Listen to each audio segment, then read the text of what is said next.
That's the T with Jack D. Selections as well. Appreciate the fellas. Let's talk to Andrew McBride on Wingin It. All right, I've been talking about wanting to get this guy on for quite a bit. He's been doing some awesome things on social media. This is Andrew McBride, A McBride 16 on TikTok and Instagram. And let's start there, Andrew. Thanks for joining us, of course, at first. Yes, sir. Thanks for having me. You've been doing kind of some stand-up and then also going viral, having the ability to go viral on TikTok with some creative skits. You know, how awesome has that been? And what have you been kind of doing with that lately?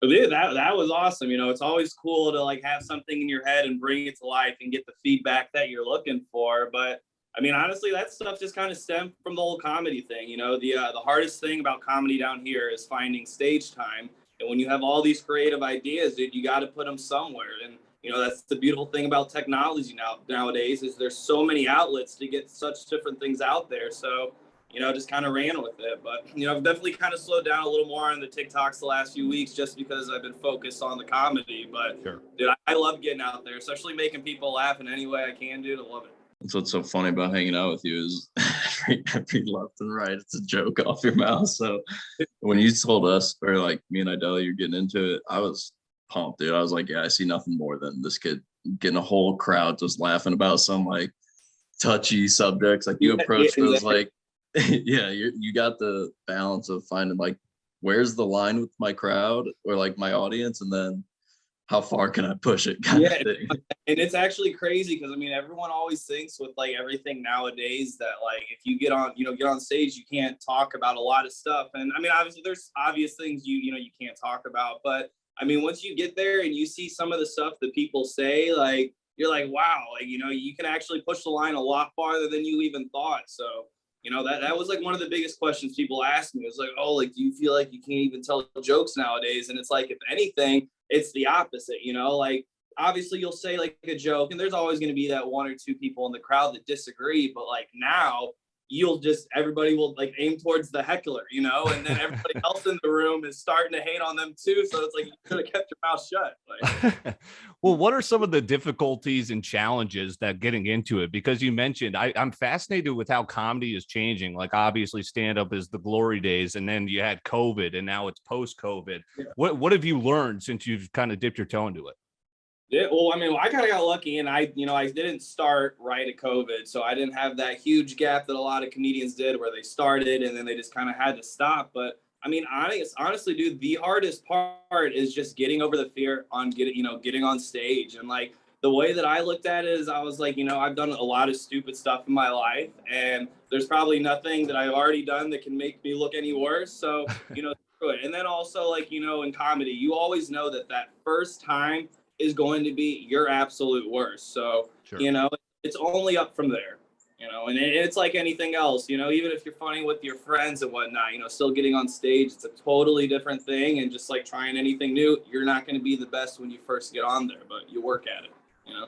The places that you're going on stage, they're like south of where you're living, or so I go to Miami, which is literally directly right across the state, and I do that on Tuesday nights. And then there's a few places in Cape Coral, which is about 45, 50 minutes north of me. So, you know, I go there.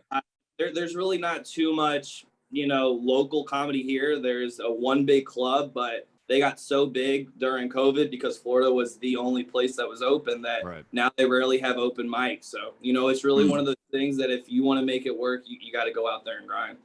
So. Do you have like a story where you were like, hell yeah, this is awesome, that you'll always remember? And then also after that, do you have kind of a nightmare story that you're like, shit, I'm trying to forget?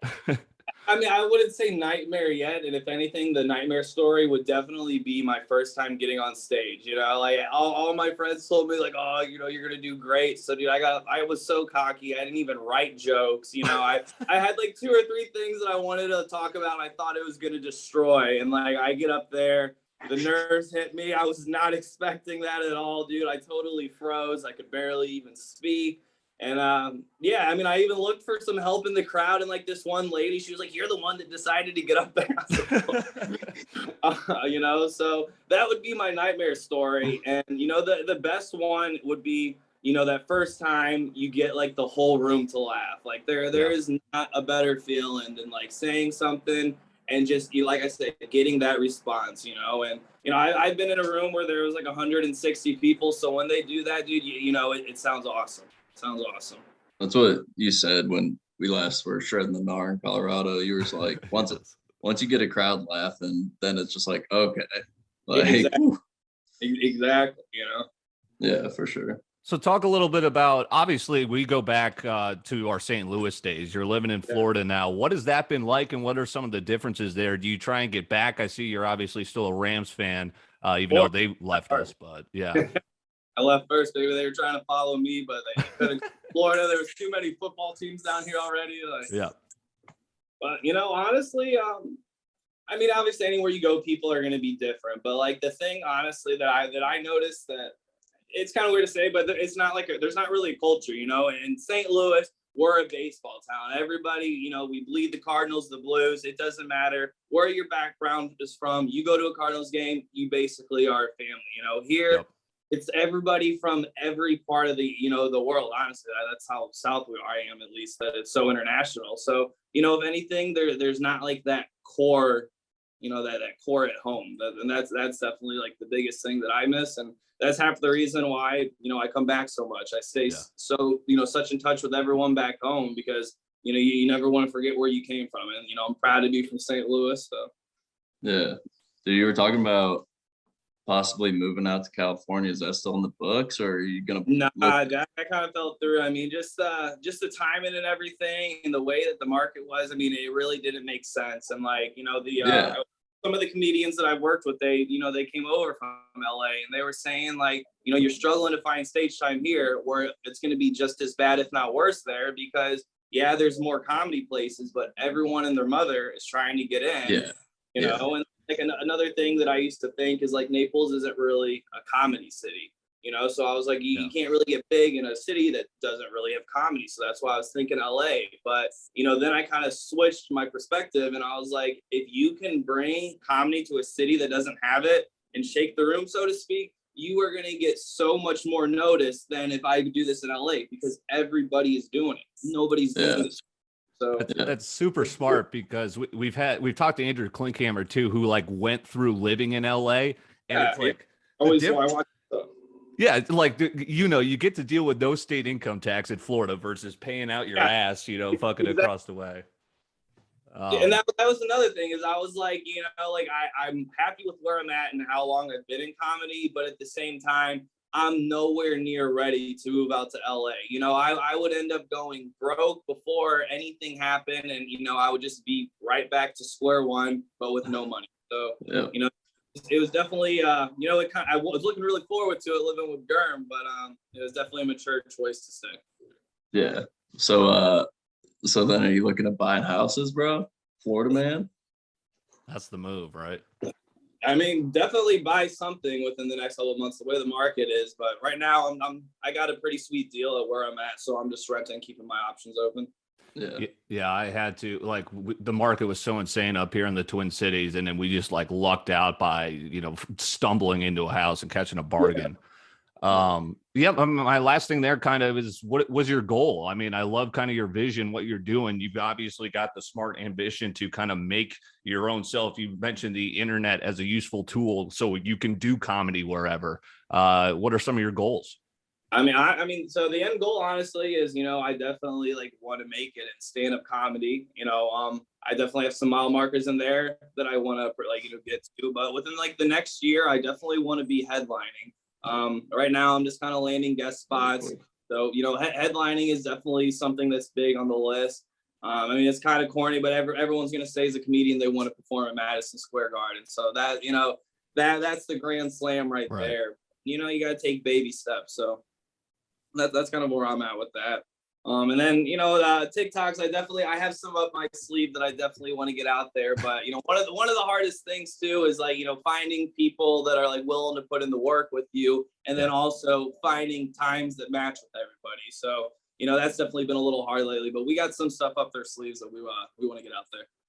I've noticed a lot of people saying that actually, the content that I follow online, they'll say the same thing, that please hit the subscribe button or whatever, because I guess it's really boosting differently now and stuff like yeah, that. it's so weird how the algorithms work, dude. You know, like with that football video.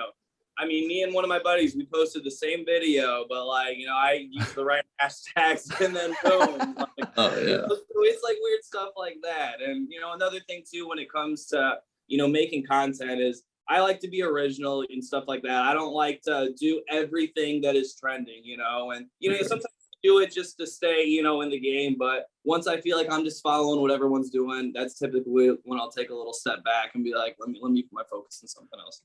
Check out his great stuff, Andrew McBride, McBride16 on TikTok and Instagram. Yeah, and we love talking to people like comedians and content creators like yourself. You know, it's all part of the game, and you know, this is the golden age of content creation. So again, I just want to wrap up with kind of, you know, you're a super interesting guy doing all these interesting things. You've been sober for a number of years now. Is there anything you want to share that you think the audience would find interesting, difficulties, maybe inspirations you found along the way? Especially comedy clubs, like where most people go and want to drink. You're surrounded by, yeah. You know, in your profession.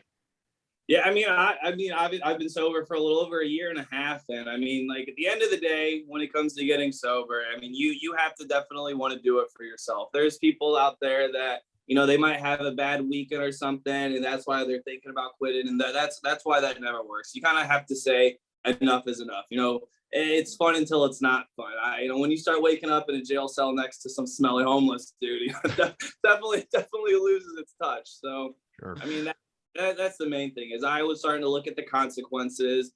I started seeing, you know, the pattern with all my relapses, and the main thing is like I didn't want to be one of those people that, you know, they waste their whole life, you know, just because of one stupid night out with their friends, you know. Yeah.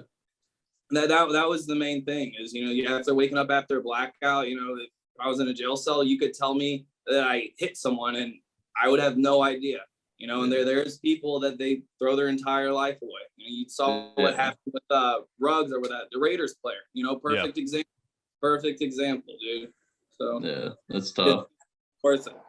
I love when you joke about it though. Like your TikToks are. That was the other one that went viral too, right? Yeah. Like the way I look at it is, I spent all this money, you know, for a lawyer and stuff. I might as well try to get some of it back. That's a heady play. Well, you're killing it. We appreciate you stopping by. Glad to see you're doing so well. Here it is for the visual audience. McBride16 there on Instagram. It's the same on TikTok as well. Andrew, thanks for stopping by. We look forward to kind of keeping up with what you're doing. Good seeing you boys. Yeah, you too, man. I'll visit soon, right? Oh yeah, please do.